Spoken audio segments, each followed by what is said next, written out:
रोज की तरह हम लिखनी ब्लॉग में सबका हार्दिक स्वागत है। सबके मंगल व उसकी कामना के साथ प्रेरणादायक विचारों में दोस्तों आज आत्मा में ईश्वरत्व छिपा हुआ है। हमारे आत्मा में, हमारी वेदनाओं में, हमारे अंतःकरण के स्वरूप में भगवान की आसक्ति के भावों का ज्ञान और उनका दिव्यमान जो है छुपा हुआ है। तो दोस्तों पवित्र आत्मा में ईश्वरत्व के गुण विद्यमान होते हैं और उसे ईश्वर के रूप में जाना जाता है। तो पवित्र आत्मा को यहोवा की उपाधि से भी जाना जाता है। तो परमेश्वर के विचारों के बारे में दोस्तों आत्मा का ज्ञान यह दर्शाता है कि आत्मा ही सर्वज्ञ है और सर्वज्ञ ईश्वर है। आत्मा ही सर्वव्यापी है।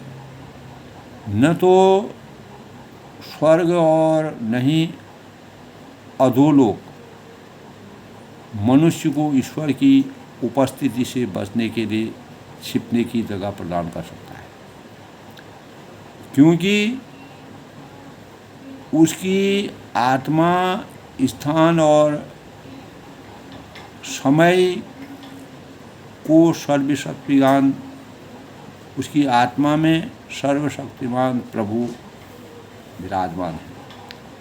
तो पवित्र आत्मा का वास्तविक क्या रहस्य है दोस्तों?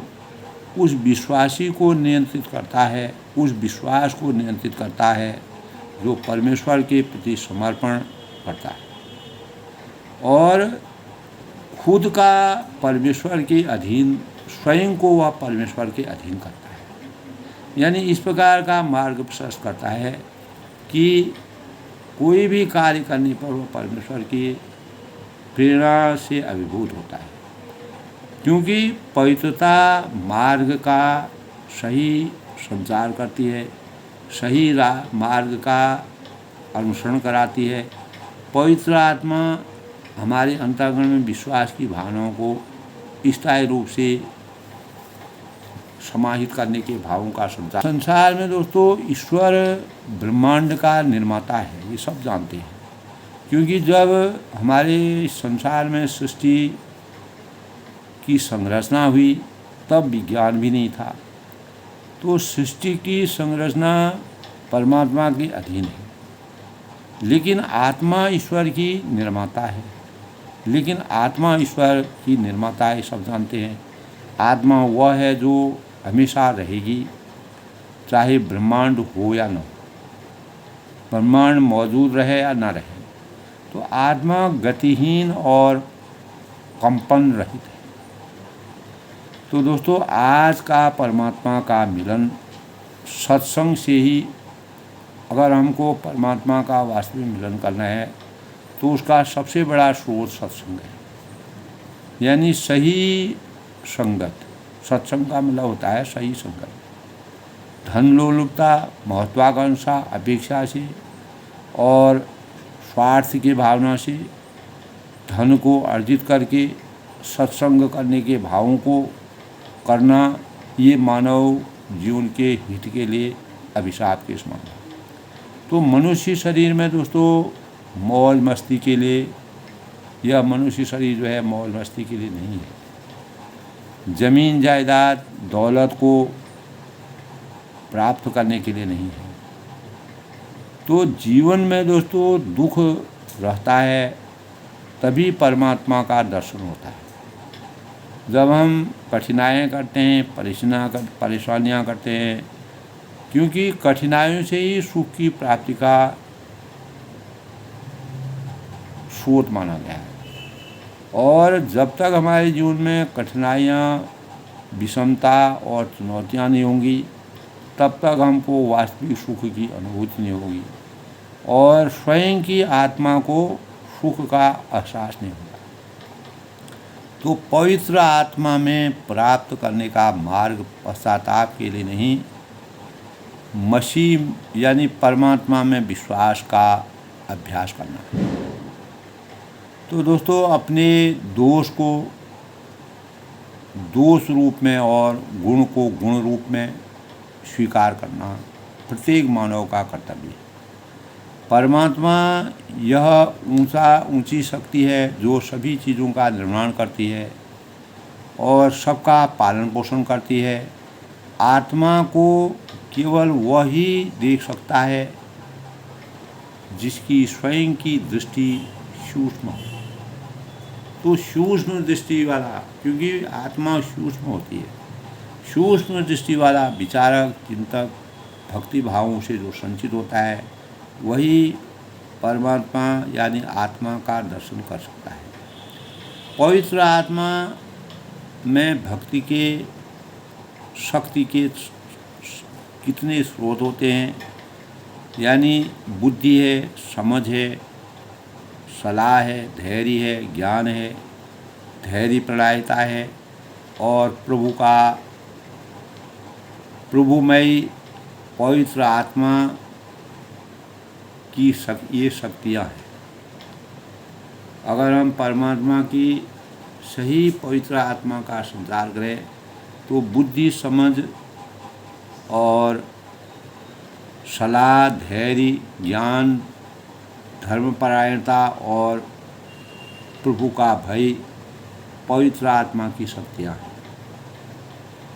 तो मुख्य गुण आत्मा की दोस्तों शांति के स्वरूप में रहना, आनंद की हर सुख में दुख में आनंद का एहसास करना, प्रेम के भावों का परस्पर विचार मंथन करना, परम आनंद की अनुभूति सुख में दुख में, विषम परिस्थिति में या समता मूलक और सम में विषमता में परम आनंद की अनुभूति रखना, पवित्रता अपने अंतःकरण में बनाए रखना, शांति और ज्ञान से अपने जीवन को परिमार्जित करना। तो दोस्तों, इस संसार में जो शाश्वत है वह खो नहीं सकता है। और भगवान महावीर ने भी दोस्तों वो भी इसी के अनुयायी थे, उसी में खोने के लिए वो भी राजी थे।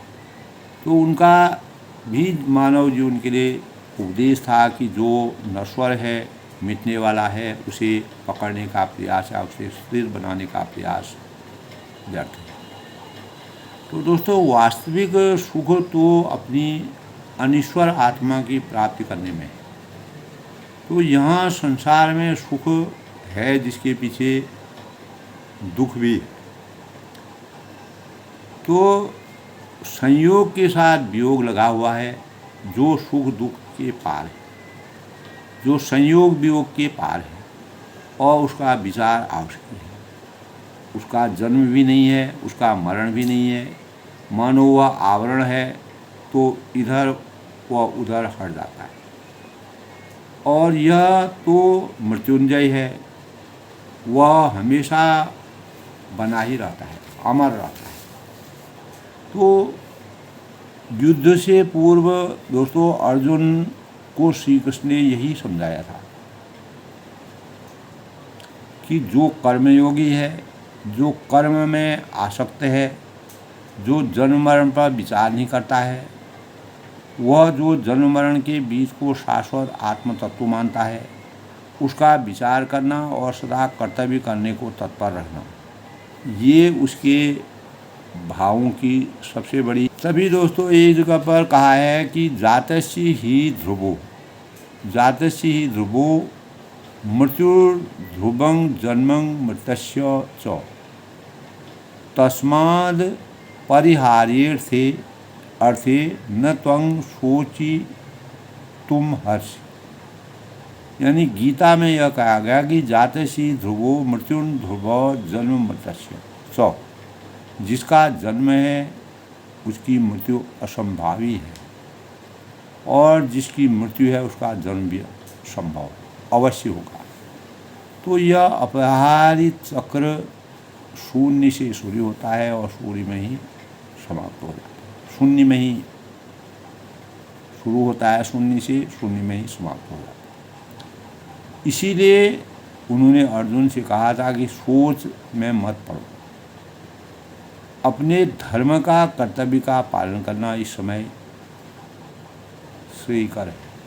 जब कौरव और पांडवों के बीच में युद्ध की पराकाष्ठा चरम पर थी, तब अर्जुन अनेक प्रकार के अपने मित्र, सहचर और सगे संबंधियों को देख करके अनेक प्रकार के विचार कर रहे थे। तब भगवान कृष्ण ने उनको ज्ञान से संचित किया। जन्म मरण तो होते ही रहते हैं, हम शरीर की उत्पत्ति के साथ अपना आत्मा का मरण मान लेते हैं, क्योंकि अपनी वास्तविक आत्मसत्ता का हमें कोई ज्ञान नहीं होता है। जन्म दिन मनाना तभी सार्थक होगा दुखो, जब हम अपनी शाश्वत सत्ता को ध्यान में रखकर अपना कर्तव्य करें। तो उसी की को संभाल में अपना जीवन लगाएंगे। तो दोस्तों, यदि वस्तु को हम देखना चाहते हैं तो जीवन को अगर परखना चाहते हैं या कोई रहस्य उद्घाटित करना चाहते हैं तो वस्तु के किसी एक पहलू को पकड़कर उसी पर अड़कर नहीं बैठना चाहिए, क्योंकि मात्र जन्म ही सत्य नहीं है और न मरण ही सत्य है। सत्य तो वह भी है दोस्तों जो जन्म मरण दोनों से परे है। यानी जो व्यक्ति मरण से डरता है वह कभी ठीक से जी नहीं सकता है। तो कल भी दोस्तों मैंने अपने उसमें बताया था कि अगर सही मरना है तो सही ढंग से जीना सीखो। मरने से पहले सही ढंग से जीना सीखना, तो यही तब कभी दोस्तों। लेकिन जो मरण के प्रति निश्चिंत हैं, मरण के प्रति अनिवार्य हैं, सत्य को जानते हैं, उनके लिए मरण भी प्रकाश बन जाता है। यानी सम और विषम परिस्थिति में समतामूलक भावों का और साधना के बल पर मृत्यु पर विजय पा लेता है। तो संसार में दोस्तों हमारे हाथ में जो आता है वह एक न एक दिन चला जाता है, क्योंकि लक्ष्मी समाविशद गच्छत वायथीष्टम। लक्ष्मी अपनी इच्छा के अनुसार आती है और इच्छा के अनुसार चली जाती है। और अद्यवा मरण वस्तु युगांत रवा, अगर हम अभी हमारी मृत्यु हो जाए युगों के बाद हो। न्यायात पथ प्रवचन पदम निद्रा, जो भगवान या सत्य मार्ग पर, न्याय के मार्ग पर जो लोग होते हैं वह अपनी आसक्ति को कभी नहीं छोड़ते। नीदंति निपुणा यदि वास्तवंतु, नीतियाँ जो हैं, जो मर्यादित चीज़ें हैं, जो हमारी नीतियों में कहा गया है, वह हमारी वंदना करें, भगवान की वंदना करें या उनकी अवहेलना करें, उससे कोई फर्क नहीं पड़ता है। हमारा जीवन जिस प्रकार का होगा, हम जिस प्रकार के कर्म करते हैं, हमारे जिस प्रकार के भाव होंगे, वही हमारे जीवन में कार्यरत में परिणत होते हैं, वही हमको सही फलों की प्राप्ति करते हैं। तो जीवन के पहलू को, इस रहस्य को जान लेना चाहिए। दोनों स्थितियों को समान भाव से देखना चाहिए। जीवन में साम्य भाव आए बिना जीवन की सच्चाई नहीं समझ सकते हैं। मुक्ति के लिए यह अनिवार्य है। तो जीवन के आदि और अंत दोनों में एक साथ अनुभूति हमारे पथ को प्रकाशित करती है। हम शांत भाव से विचार करें, एकांत में अगर हम विचार करते हैं, हर पहलू को समझने का प्रयास करें, तो जीवन का हर रहस्य स्वयं ही उद्घाटित होने लगता है। यानी अनेकांत से युक्त जो दृष्टि ही हमें चिंता मुक्त और सहिष्णु उदारवान बना सकती है। और संसार में दोस्तों जो भी विचार वैषम्य हैं वह एकांत पक्ष को पुष्ट करने के आग्रह की वजह से है। एकांत का हृदय समतामूलक होता है, सामने वाला जो कहता है उसे सहर्ष स्वीकार करना चाहिए। यानी अगर हम किसी से कुछ कहते हैं तो उसकी सुनने की आदत हमको होनी चाहिए। तो यानी दुनिया में ऐसा कोई भी मत नहीं है दोस्तों, कोई भी विचार नहीं है, कोई भी सोच नहीं है जो भगवान की दिव्य देशना से सर्वथा असंबद्ध हो। तो जो यह बात अलग है कि दोस्तों परस्पर हम सापेक्षता का ज्ञान न होने से अनेक प्रकार के दुराग्रह, गलत विचारों के कारण मतों में, मान्यताओं में हमारा मतभेद रहता है। हम दूसरे की बात सुनते हैं, उसका आशय नहीं समझ पाते हैं। आज बुद्धि का विकास मानव चेतना में हुआ है, लेकिन समता का अभाव आज भी दिखता है। जैसे जैसे समय बीतता है, समय आगे को जा रहा है, सृष्टि बढ़ रही है, वैसे वैसे समता का अभाव जीवन में परिलक्षित दिखता है। इसीलिए अनेक प्रकार के जो ज्ञानी लोग थे उन्होंने वस्तु के वास्तविक स्वरूप का ज्ञान कराने के भावों का संचार किया, और इसी के साथ साथ हमारे भीतर वैचारिक सहिष्णुता और प्राणी मात्र के प्रति सद्भाव का बीजारोपण भी करने की सोच बनाई, प्रयास किए। हमें आज आत्मा के रहस्य को समझने के लिए एकांत में अनेकांत यानी अहिंसा और सत्य की दृष्टि की आवश्यकता है। हिंसा से हम दूर रहें, सत्य की खोज करें, सत्य को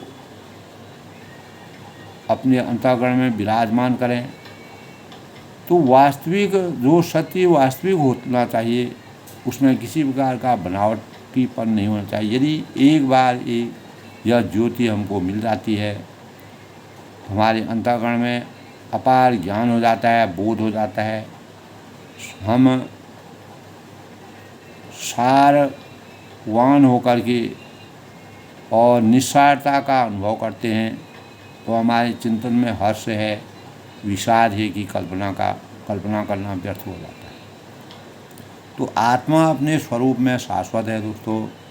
भगवान अपने स्वभाव की ओर देखने वाले, संसार के बहाव में बहने वाले और इस संसार के बहाव में निरंतर बहने वाले लोगों या जो इस प्रकार की आत्माएं हैं, तो उनको अपने स्वभाव को किस प्रकार से परमात्मा में रक्त रखना चाहिए, उसके लिए प्रेरणा स्रोत के रूप में दोस्तों मैंने अपने भावों को विचार मंथन किया है। जो संसार के इस भाव के बीच आत्मस्थ होकर के रहता है, वही भाव को जान पाता है। और आत्मस्थ होना यानी अपनी ओर देखना, और जो आत्मगुण अपने भीतर हैं उन्हें भीतर उतर कर देखना चाहिए। अपने आप को देखना, अपने आप को जानना, अपने में लीन होना और अपने सामर्थ्य को पहचानना, यही आत्म उपलब्धि है। तो यही आत्म उपलब्धि का सबसे बड़ा मार्ग है। तो मैं कौन हूँ, यह भाव भीतर गहराता जाए। ऐसी ध्वनि प्रतिध्वनि अगर हमारे भीतर गहराती जाएगी, विराजमान होती जाएगी, तो प्रतिध्वनि भी होगी। ध्वनि के बाद दोस्तों प्रतिध्वनि होती है। तो जिस प्रकार रात और दिन होते हैं, वैसे ही ध्वनि और प्रतिध्वनि है। तो दोस्तों हमारे सामने अपना आत्मस्वरूप मात्र रहे तो उसे में भगवान प्रतिबिंबित हो सकते हैं। भगवान हमको साकार रूप में किसी न किसी रूप में अवतरित मिलेंगे। उसी में राम अवतरित हो सकते हैं, उसी में कृष्ण अवतरित होते हैं, उसी में सभी देवता अवतरित हो सकते हैं, उसी में महापुरुष जन्म ले सकते हैं। यही तो महावीर यानी महावीर भगवान ने भी दोस्तों इसी प्रकार के उपदेशों को दिया था। अपने प्रत्येक आत्मा में ईश्वर तो छिपा हुआ है, बस उसको जागृत करने की आवश्यकता मानव मात्र की है। इसीलिए दोस्तों आज के प्रेरणादायक विचारों में यानी हमें अपने जीवन में आत्मा में ईश्वरत्व छिपा हुआ है, तो उस ईश्वरत्व को हमको कैसे अपने चिंतन में, अपने ध्यान से, अपने कार्यों से और अपने मानव चेतना को जगाने के प्रयास, मानव हित, समाज हित, सर्वगुण संपन्न होने के भावों का संचार अपने अंतःकरण में करने की आवश्यकता है, जिससे सामाजिक परिवेश का सुंदरीकरण होगा और हमारे परिवेश का सुंदरीकरण होगा, हमारी आत्मा की पवित्रता होगी और हमारे आने वाली पीढ़ी में सद्भावनाओं का संचार होगा। तो तभी हमारी आत्मा में अगर हम पवित्रता के मानक बन जाएंगे तो ईश्वरत्व के गुण हमारे अंतःकरण में स्वतः ही विराजमान होते हैं। तो हमको अपनी उपाधि को हम जानने में समर्थवान होंगे और परमेश्वर के विचारों के बारे में आत्मा का ज्ञान यह दर्शाता है कि आत्मा ही सर्वज्ञ है। दोस्तों आज के प्रेरणादायक विचारों में सबके मंगल भविष्य की कामना के साथ परमात्मा और आत्मा के सौजन्य से हमारे जीवन की शुरुआत भी होती है और अंत भी होता है। इसलिए हमें अपने जीवन में पवित्रता और जितना भी हो शुभता के भावों का संचार करना चाहिए और अपनी आत्मा में पवित्रता से अपनी आत्मा को सांसारिक जीवन में सजो कर रखने के भावों का संचार करना चाहिए। यही प्रेरणा स्रोत के रूप में, यही भाव प्रेरणा स्रोत के रूप में सबके लिए अभिनंदन, सबके जीवन का अभिनंदन करेंगे। इसी से आत्मा में आत्मसंयम होगा, आत्मा में ईश्वरत्व छिपा हुआ है, तब हमें साक्षात रूप में यह भाव प्रकट होंगे। सब लोग सुखी रहें, खुश रहें।